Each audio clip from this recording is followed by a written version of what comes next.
We'll see you again tomorrow. Have a great day. Bye-bye. Thank you. Really, really good. I enjoyed myself.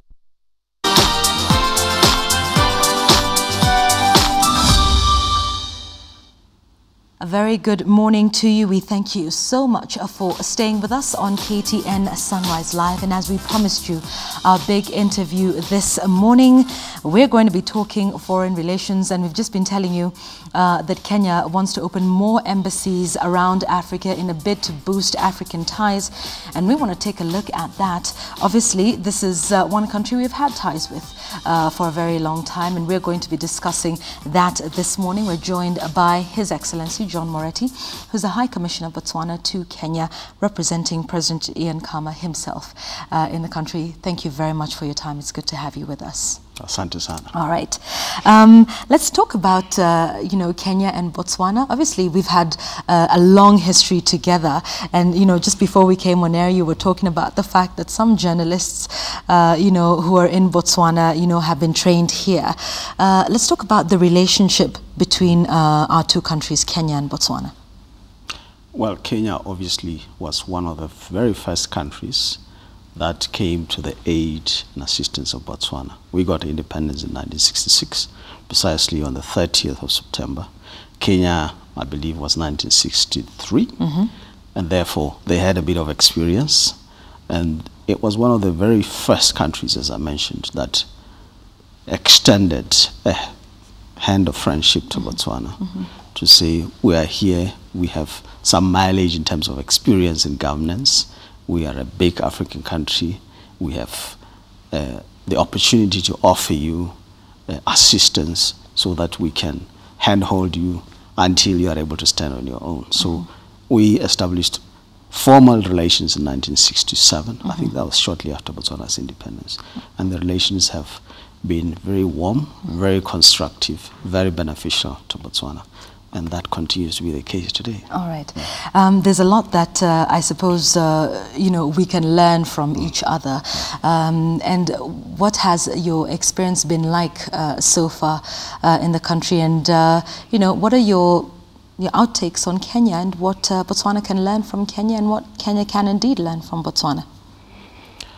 In my 3 months here, and I had never stayed in Kenya before, I think the first time I came through Kenya must have been 1992. I spent one night at a hotel called Silver Springs. I don't even know where it is because I think that time it looked like it was a little bit outside. Now somehow it's engulfed in the middle of the city somewhere. That was one night, 1992, going to Addis Ababa. But this is my first experience of now living in Nairobi. It's a fantastic place. It's a vibrant business hub. I think this country is the citadel of business. It is a character.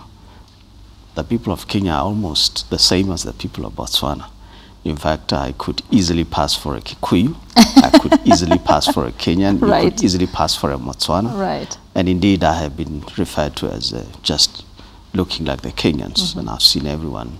When you walk the streets, you could easily point out somebody and say, oh, they are from Botswana, until you hear them speak Swahili. And of course, I'm picking a bit of Swahili words. So it has been very warm and welcoming. And I look forward to my tour of duty in Kenya. As I mentioned, we have learned a lot from Kenya. When we attained independence, Botswana was one of the 44 poorest countries in the world. In fact, it must have been number 2 or 3 from the bottom in terms of the poorest. We had literally nothing, no infrastructure, almost 6 kilometers of tarred road, 3 secondary schools, 3 hospitals. I think there were about 6 or so primary schools. So there was literally nothing. So in terms of capacity building to provide first the infrastructure which can get the services to the people, in order for the government to start saying, we have a going concern, and therefore we can invite people to come and invest in the country. We had a lot to do. So we had to train the people. So investing in people was the most important thing. And Kenya opened its doors to their institutions. In fact, one of the institutions, the Kenya National Railway Training School, literally closed off other nations and said, in addition to the Kenyans that we are training, we're going to open slots for so many years exclusively for citizens of Botswana, so that the government of Botswana could send people here to get training. That is when we were taking over from Rhodesia Railways, when it became Botswana Railways, when we take on the railways on our end. So our locomotive drivers and other technicians and workers in the railways industry, they were trained here in Kenya. The engineers, the land experts, the doctors, the teachers, the journalists, I could go on counting. Quite a lot of them were trained here. To this day, we still have students and other types of trainees in Kenya. The Meteorological Training Institute, I think it's on Gone Road in Nairobi, still has quite a significant number of Botswana that are trained there. It started in 1967. It is still going on. When you go to universities like Moi or Nairobi University, you find quite a sizable number of Botswana trainees. So we have benefited for a long time. We continue to benefit. There are quite a substantial number of Kenyan experts in Botswana who either went there as a result of the agreement between the two governments or went there privately. Yes, earlier on you talked about the doctors and the brain drain. Yes. There are quite a number of doctors in Botswana, operating in government hospitals or privately. Quite a number of architects, quite a number of accountants. There are so many Kenyans in Botswana. In fact, in the local authorities in Botswana, that is what is equivalent to the counties here. At my last count, just looking at one administrative district of Botswana, I think it was in the central, I realized there were quite a number of Kenyan registered businesses in addition to those operating in these Kenyan registered businesses, including those that are co-joined with Botswana, and co-owned with Botswana citizens. So there's quite a lot that we continue to learn from Kenya. As I mentioned, you are the citadel of business in this region. I think the entrepreneurial culture, the entrepreneurial drive of the Kenyans is very infectious, let me say so. And therefore, we benefit from that. The governments continue to cooperate through a number of programs. We even have police, we even have soldiers for Botswana now training in Kenya. As I'm talking to you now, today at Karen, at Defense Staff College, there's a graduation ceremony. Some of the people graduating there are from Botswana Defense Force. So there's quite a lot of exchanges taking place already. Indeed. You know, our two countries working together, not just, you know, at the top level, but we can see that happening at all levels. Like you mentioned, Your Excellency, the fact that, you know, at independence, one of the poorest countries in the world, and indeed in Africa. But right now, the situation is rather different. It is the fourth largest, you know, in Africa, a modest standard of living for a lot of people. There's a GDP per capita of about $14,000 US. How were you able to transform from being the poorest nation in Africa at independence to being one of the powerhouses that Botswana is in the continent today? Maybe there were a combination of factors. I think good leadership played a very critical role. We had a very critical role. We had very visionary founding fathers who saw the importance of firstly uniting the tribes that then made up the chiefdoms in Botswana into one nation. I think that was very vital. Of course, at independence, we discovered diamonds. And when we discovered diamonds, I always joke to my British friends that maybe if we had discovered diamonds before they allowed us to go independent, maybe they would have held on a little bit longer. But I must also give them credit. Had it not been for the intervention of the British at our asking, because it was the 3 chiefs from Botswana who went to the United Kingdom to meet with Queen Victoria and said, we face the danger of being swept through into a Bantustan of South Africa when the Great Trek was happening, when there was all those problems which led to the then, you know, despicable apartheid regime. We could have been swallowed up. But because a wise man, I guess, from the United Kingdom called John Cecil Rhodes, had this dream to build the railway line from Cape to Cairo. And it sort of, Botswana stood in the territory, in the way, and therefore, and there were mining rights that he was negotiating with chiefs all the way in order to be the wealthy man that he wanted to be, the richest man at the time, I guess. So we were very lucky that there was this protection offered by the British. Right. Then, because there was literally nothing in Botswana, nothing on the ground to attract, no treasures to attract imperial powers at the time. When we asked for that, can we be allowed self-rule and independence, they were too happy. You can have your territory. In any case, it's a barren land, half desert, nothing in it for us. So there was nothing. When we discovered diamonds, I think the then president of Botswana, Cecil Rhodes, who was a nation builder, originally paramount chief heir or heir to the throne of the Bavangatu tribe, decided that he should negotiate with all the chiefs in various territories of Botswana so that any minerals discovered in their territories were sort of given to the state, to the custody of the state to manage on behalf of the nation. Right. And that any benefits from natural resources mined anywhere in the country would be used to provide development benefits for the whole nation, regardless of where these are mined from. I think that was very critical. And of course, the revenue from diamonds was prudently managed to provide infrastructure, because infrastructure was not there, to provide training for our people. So those very key interventions in the early stages were very key in sort of providing the platform for Botswana to transform itself to what it is now, a middle-income country, as you mentioned. And one of the fastest growing economies, I think, in the world for Botswana. 70% of Botswana is, covered by the Kalahari Desert.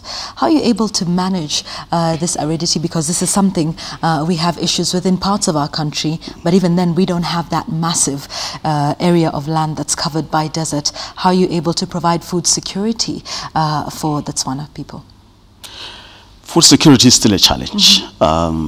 We import almost 80% of our food supplies, mainly from South Africa. And thanks to South Africa, they are big enough, they can provide for the needs of the region. But we are also saying in our own territory, there must be ways in which we can strive for food security. And the desert is a challenge. There's no rain. Last month in Kenya, there was almost rain every day. In Botswana, we'll probably get rain 2 weeks and it disappears for 6 months or even 8 months. So water is a problem. It's a serious problem. However, the biggest diamond mine in the world, a diamond pipe, is in the desert, Joanne mine, where one diamond that was auctioned recently fetched the highest price. It came from Botswana and Joanne. So I think underground water sources were utilized to provide for the needs of the population. It is still a very big challenge. As I speak to you now, we are almost going through another spell of drought. It comes in cycles. Almost every 4 or 5 years, we have a drought situation. So we depend on providing solutions which can assist people with innovative ways of making the best out of dryland farming. It is not enough because we import quite a lot, but I think we are slowly getting there. In fact, in Kenya, which produces a lot of food because of the abundance of water and the experience you have in the agricultural sector, we benefit from some of the expertise from Kenya. Some people from Kenya, both privately and through the government, brokered programs, are assisting on the ground. There's the cooperative movement in Kenya, which I think transformed thinking around the fact that smaller producers or smaller cattle owners or small subsistence farmers cannot compete in a commercial setup. I think the cooperatives in Kenya have shown us that that hurdle can be, you can go through that hurdle easy if you use effectively the cooperative movement. And I think we're learning a lot. Almost last month there was an expert from Kenya, facilitating in workshops in Botswana, because we're also trying to implement our own cooperative transformation strategy. And we benchmarked a lot of that from Kenya. All right. When we discuss matters of health, and Botswana is not the only country that's battling, the rate of HIV infections in the southern part of Africa, but has one of the highest prevalence rates on the continent, estimated about 1 in 6, perhaps, and the life expectancy drastically reducing. They say from 65 to 35 now as a result of the pandemic worldwide. Let's talk about the fight against HIV in your country.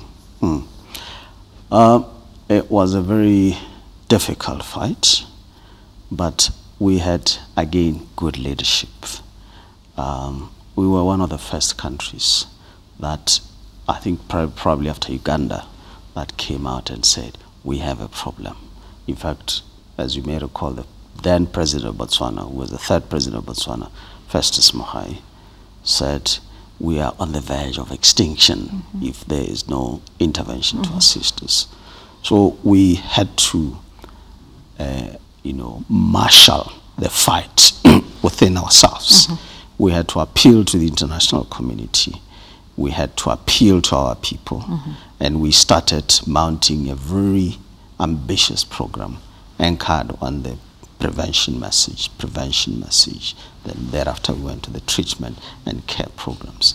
I'm happy to say, because of the intervention of the international community, particularly, without necessarily mentioning that they're the only ones, the United States, both the private sector and the government, the Bill and Melinda Gates Foundation, the MAC Foundation, each at some point pledged $50 million towards a program in which they partnered with Botswana government providing 60% of the resources to mount the biggest anti-HIV/AIDS program in Africa, concentrated in Botswana, which focused on the prevention message, which thereafter enabled the African countries to negotiate with pharmaceutical companies to reduce the prices of HIV and AIDS drugs. That's when we got to the treatment program.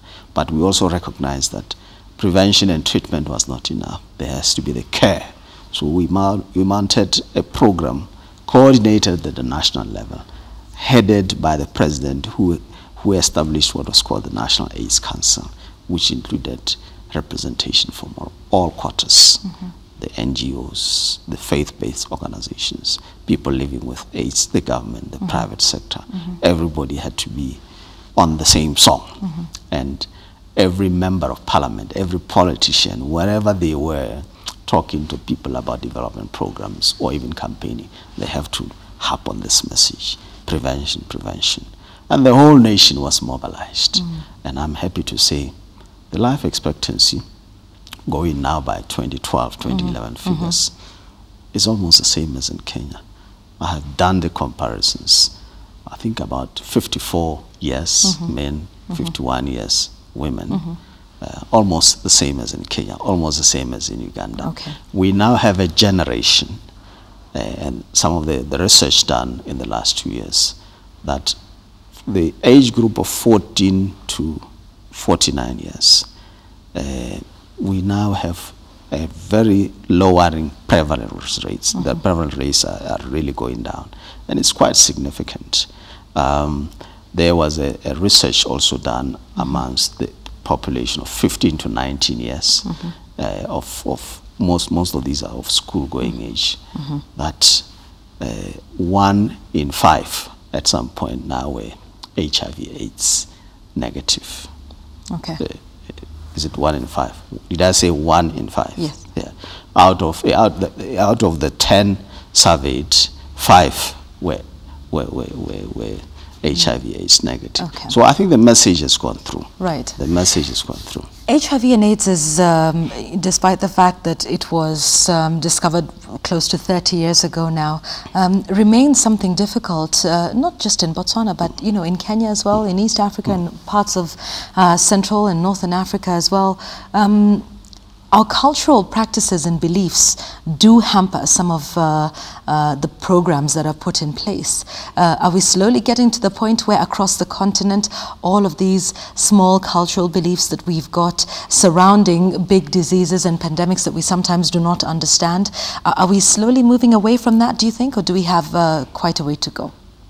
I can certainly say in Botswana, the traditional leadership, the family, the uneducated, who are very few now, that is the illiterate, everyone is now on board as to being alive to the dangers of HIV/AIDS, and that is why there's a difference. In fact, earlier on I said 1 in 5. I think it was 4 in every 5 from the recent research. It was discovered that they were HIV/AIDS negative. So it means the future looks bright in terms of an HIV/AIDS free generation, which is one of our goals by 2016, which is the year Botswana turns 50, in line with our Vision 2016. We want to have an HIV/AIDS free generation, and I think we are. Yes, 2016 is not far. Yeah, we set the target very high. But I can see, I think we'll be probably 90% there by the time. Okay. All right. Democracy in Africa, it's still something we're grappling with. Many countries are still new to it, as opposed to, those from the West who've been independent and democratic for centuries, 300 years plus, for many of the countries that we look up to in Africa. And, Botswana stands out as one of those having a representative democracy, turning 50 in 2016. Kenya's turning 50 this year. What are your thoughts on democracy on the continent as a whole? What progress are we making individually and hence collectively? From where you sit, what would you say about democracy in Africa? Let me quote one of my favorite, I don't know whether he's a financial expert or motivational speaker, but I think he's a good leadership guru to quote, Jim Roy. He says, the same wind blows on us all. It can be the wind of opportunity. It can be the wind of disaster. And he says, it is the setting of the sail that determines the direction the wind will take you. I think when you talk about democracy in Africa, it is very important to context it in the wave of reform that has been sweeping the continent, where country after country were embracing the ideals of democracy, good governance, rule of law, respect for human rights, and the dignity of individuals to express themselves. I think we've made tremendous progress in embracing democracy. Yes, Africa, which used to be referred to by some as the dark continent, is getting brighter. I think there's a lot of hope. The fact that African leaders meet, whether it's bilaterally, whether it's at international fora, whether it's at the continental fora, to share common visions of what it means to be really representatives of the people and the people who put them in power in the first place, suggests that they care about democracy. Yes, at first we sort of imported what we thought were Western models which could work. I must say that democracy is in an African setup.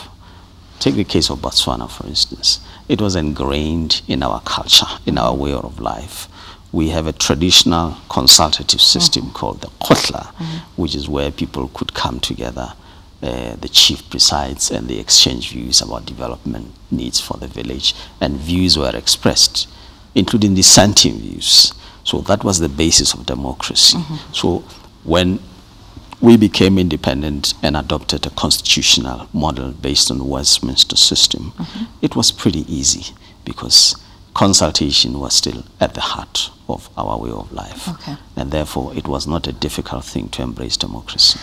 now that you mention that, there is this notion that democracy as a system in its totality was largely imported from the West, and that we didn't have our own traditional systems of democracy. But we know that's what happens there.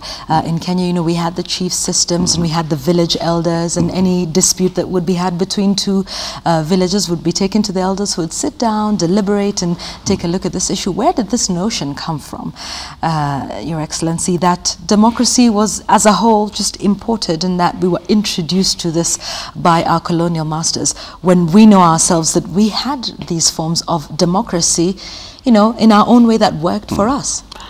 Perhaps in a national government setups, when we transited from being chiefdoms to national, if you like, nation states, we did not believe so much in ourselves as Africans, and therefore we tended to think everything Western was good, and we maybe in some cases ignored the very foundations that made us the people we are. But I think slow by slow we're beginning to realize that indeed, as we experience challenges implementing the Western style, it is simply because we forgot to, if you like, draw on our own experiences which have defined us as a people. And I think that is very important. The fact that these are now seemingly coming together, the modern or Western style, where the traditional merging, creates a hybrid system that should work for Africa. I must emphasize that democracy, to me, is ingrained in the African spirit. It has always been there. It was a case of maybe the educated early leaders who came and thought that maybe we should adopt this kind of system. It was misunderstood. It is understandable that there will be teething challenges, but I think we're getting the formula right. Okay, all right. I like that. That independent democracy has always been ingrained in us as Africans, and we've always had that, because that whole thing of, you know, going to the West, seeking an identity as Africans. Are we still facing a challenge with that? You know, in Kenya it said that a lot of the young people want to identify with the West in terms of the music, the dressing, the language spoken, and indeed even in terms of seeking education, no doubt about it. The West has some of the best educational facilities. Granted, they have been having universities from this 18th century, from the 17th century, so obviously they are a step ahead of us. But there's this growing concern with the young people in this country about finding the Kenyan identity, finding the African identity. We wonder if these are the same challenges that face the young Tswana people and, you know, Africans as a whole, in terms of deciding who we are as Africans, or as Tswana, as South African, as Kenyan, as Tanzanian, and then as African first, before we even seek ideals from the West. I think we should not forget that the founding fathers, those who maybe founded, say, the African, or AU then, Organization of African Unity, there were perhaps various schools of thought, but the overriding aim was to unite Africa, so that the African can feel that they can belong to one continent, they can trade, they can exchange so many, you know, aspects of their rich culture, of their products. They can intermarry, they can travel with ease. They, you know, let's remember that the borders were as a result of the Berlin Conference of 1884, and therefore we are really one people, separated by borders. Looking for identity by contextualizing with best practices in the West, I guess it's normal.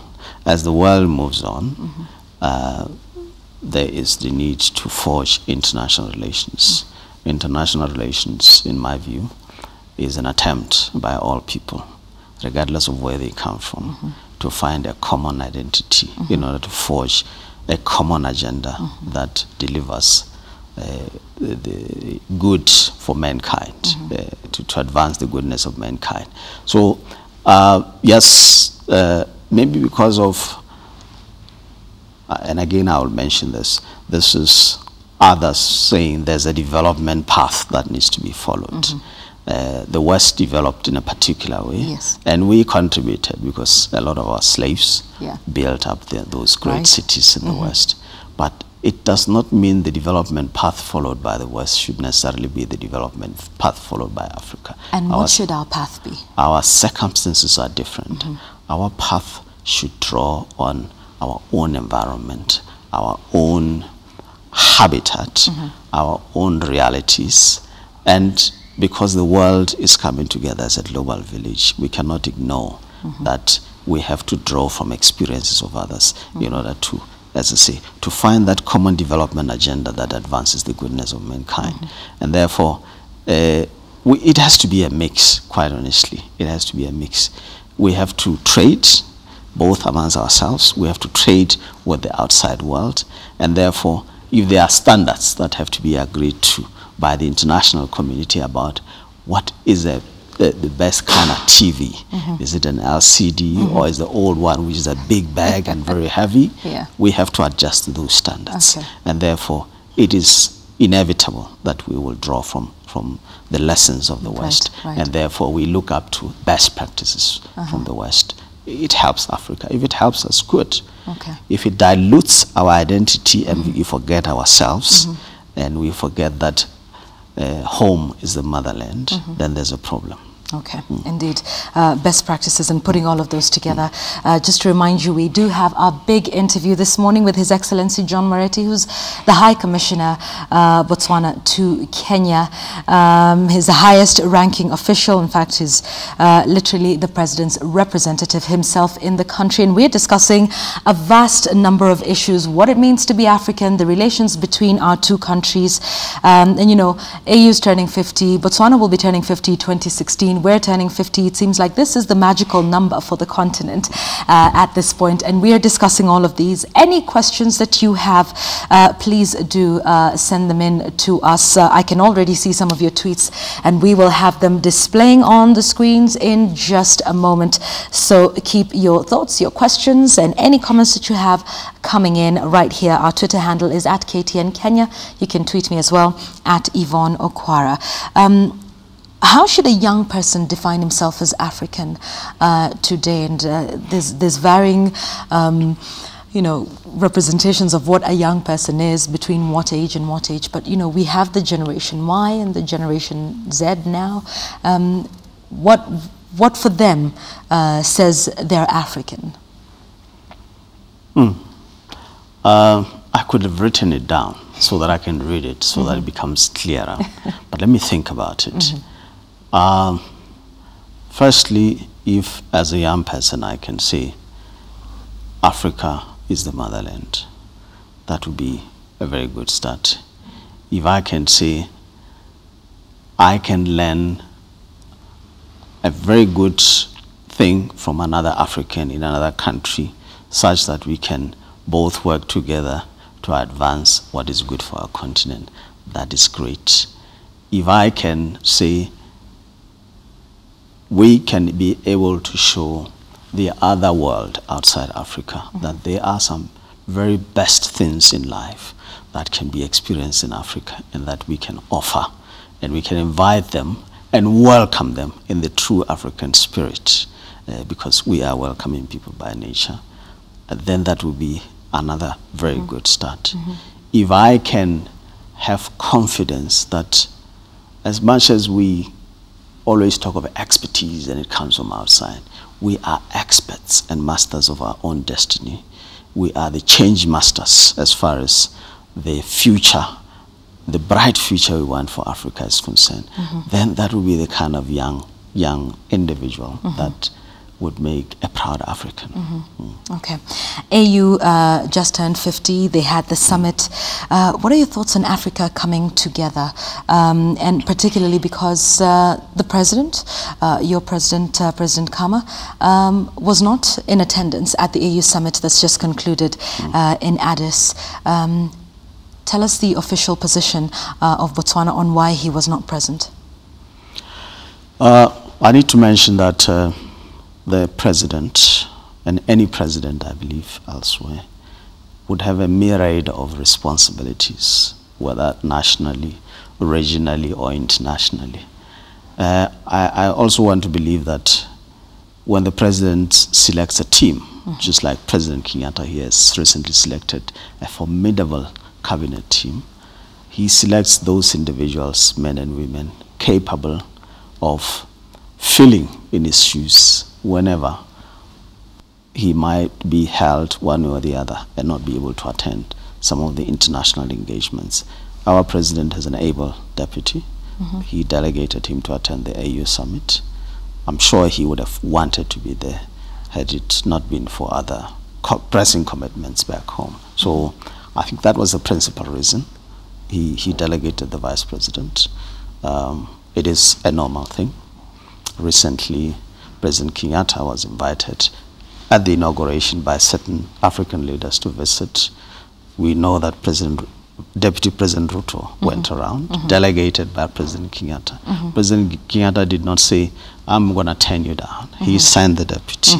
Recently in Tokyo, in Yokohama, at the Tokyo Conference on African Development, which is just concluded, the President of Kenya was represented by Deputy President Ruto. So it's all in the delegation and the confidence you have in your deputy. So there's nothing more to it. Okay.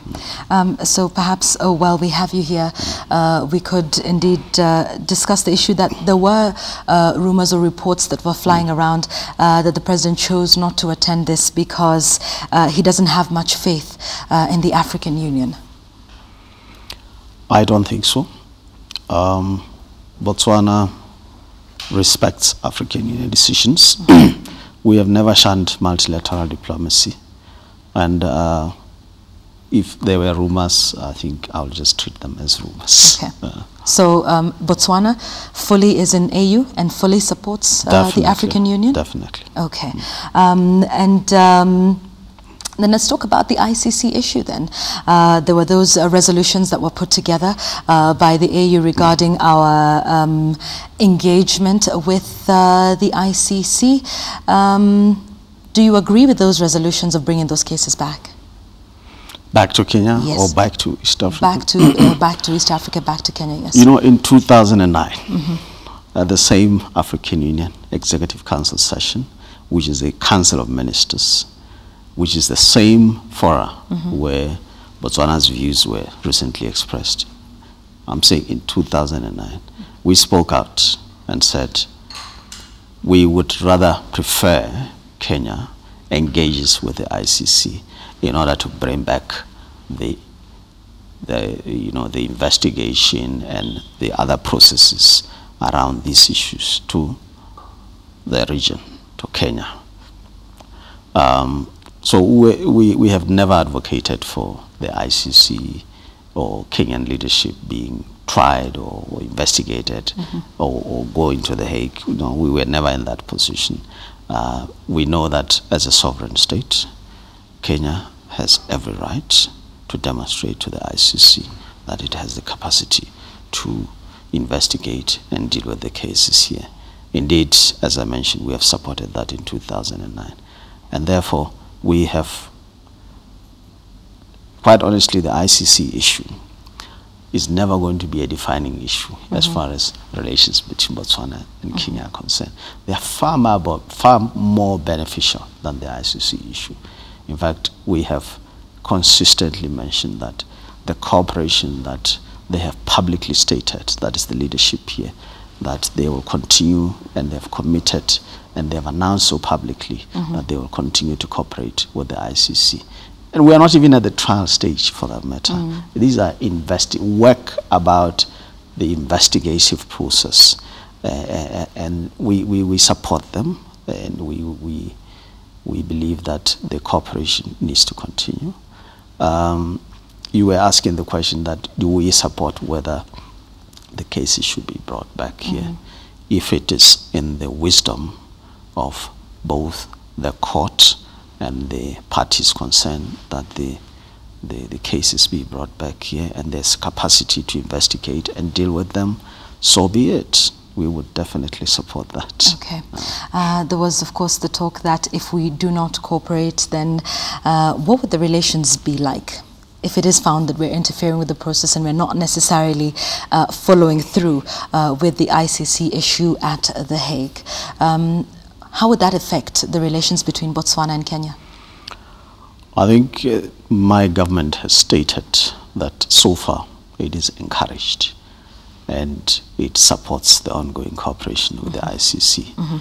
And there is no reason to suspect that it will not continue.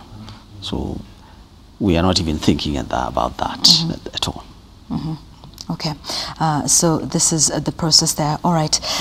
We have some questions that are coming in on Twitter from viewers then, because there's all of that regarding what's happening between, you know, Botswana and Kenya regarding the ICC. And it's always felt that anyone that supports the ICC is trying to please Western countries. Is this the case? Asks Isaac Kisa. Is Botswana trying to please the Western countries by taking a tough stance on the ICC issue? We have never taken a tough stance on the ICC issue.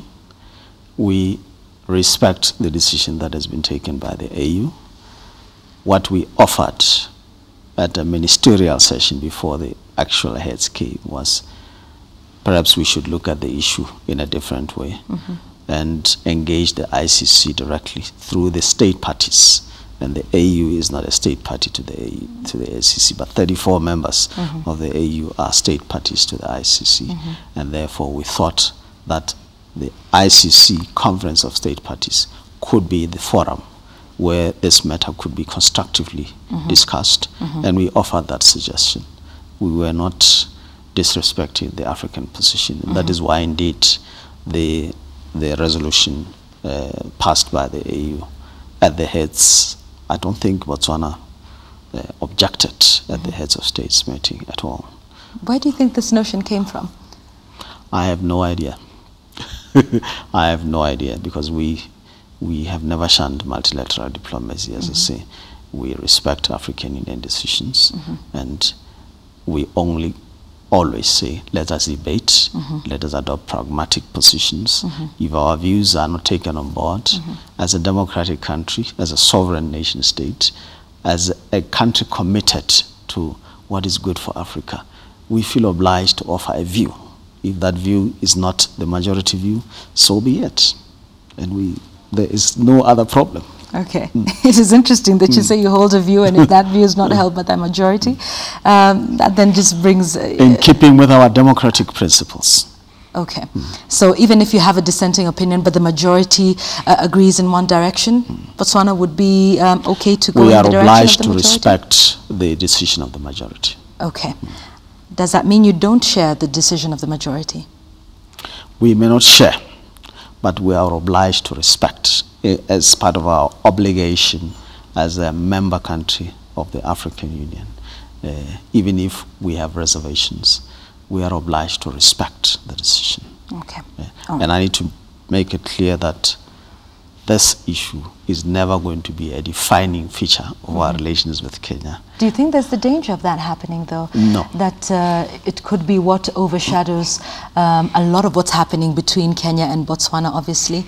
But do you think this is one issue that just may sort of threaten to overtake everything else that's happening between the two countries? We have never found any danger of such happening. We are very encouraged by the ongoing relations. We treasure them. We are going to continue focusing on those things that strengthen the relations that should lead to useful exchanges and continuing cooperation between Botswana and Kenya. Okay. The leadership at the highest level are in sync on so many issues, and you know, there's absolutely no problem. We enjoy our relations. That's why I'm happy to be in Kenya. Okay, all right, fantastic. There's a question here from Newton who's watching. He says there's a mentality in Botswana that Kenyans aren't treated very well. I'll try and put it politely, as opposed to how he's put it. But there have been, you know, some reports, you know, of xenophobia. I suppose this would happen, you know, in any country where there's foreigners, and you know, there's that perception that perhaps these educated Kenyans are coming to Botswana and they're taking over the jobs. There have been some reports about Kenyans feeling uncomfortable about the way they are treated in Botswana.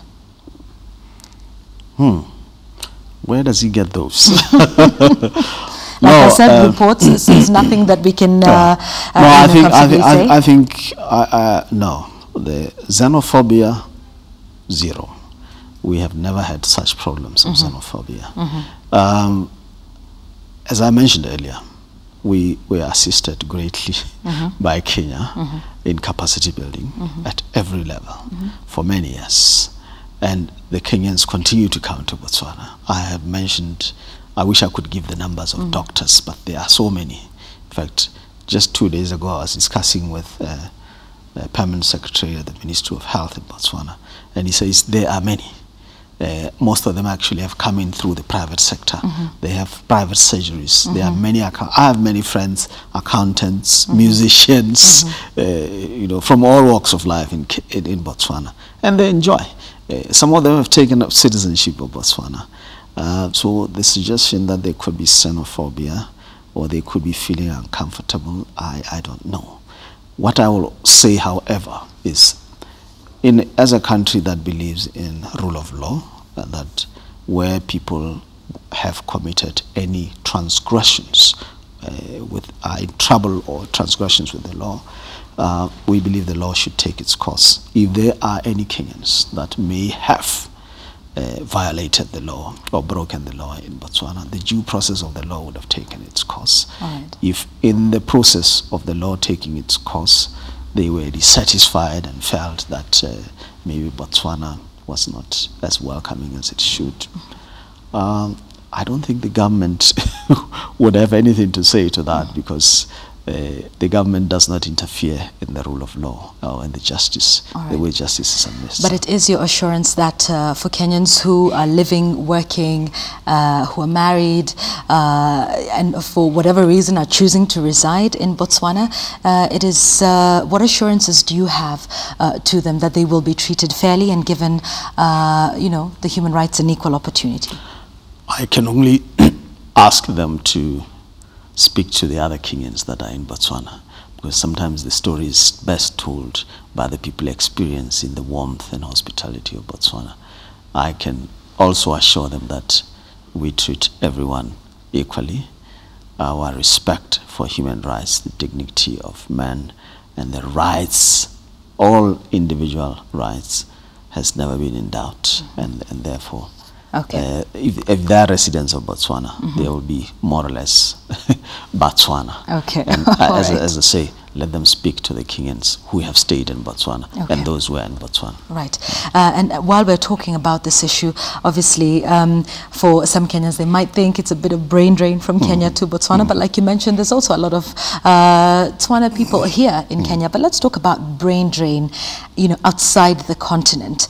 And that's a question from Augustine, who says, please ask Balozi. Balozi? Yeah, I know. Yes, good. you know a fair amount of Swahili, so I'm happy about that. What your take, it says, he asks what your take is on the issue of brain drain and foreign direct investments and their impact on the continent. Brain drain, foreign direct investment. I know there are two big ones, yes. Brain drain. Yes. If Africans, experts, go to another African country to provide their expertise and contribute to the development and upskilling of the nations of that country, that is perfect. In fact, that is what we should be doing. Now, if they go to the West, and as was mentioned earlier, for higher, better conditions, high incomes, and a life of promise and other things, I think that's fine. Because they remit income back home, which contributes to the development of the continent. So the brain drain thing really must be approached from a holistic point of view. It has benefits, maybe it has disadvantages, but nobody has said if Western countries get a lot of doctors from Kenya, Kenya cannot recruit from the West. So it probably should go either way. Right. If Botswana or South Africa gets a lot of doctors from Kenya and the hospitals and other facilities suffer, which I think is not the case, then Kenya can offer conditions for Botswana doctors to come here, for South African doctors to come here. So it has its own benefits, it has its own disadvantages. But I think I see more benefits, and therefore I want to, at least out of my dictionary, erase the term brain drain and say this is beneficial cooperation, which strengthens capacity building, which strengthens the useful exchanges that we need to raise the standards. And I think I would rather look at it that way. What was the other matter? Foreign direct investments and their impact on Africa. Foreign direct investment. I would like to also add local investment, because FDI, it's good. FDI brings in money, it brings in employment, it brings in skills, capacity building for our people.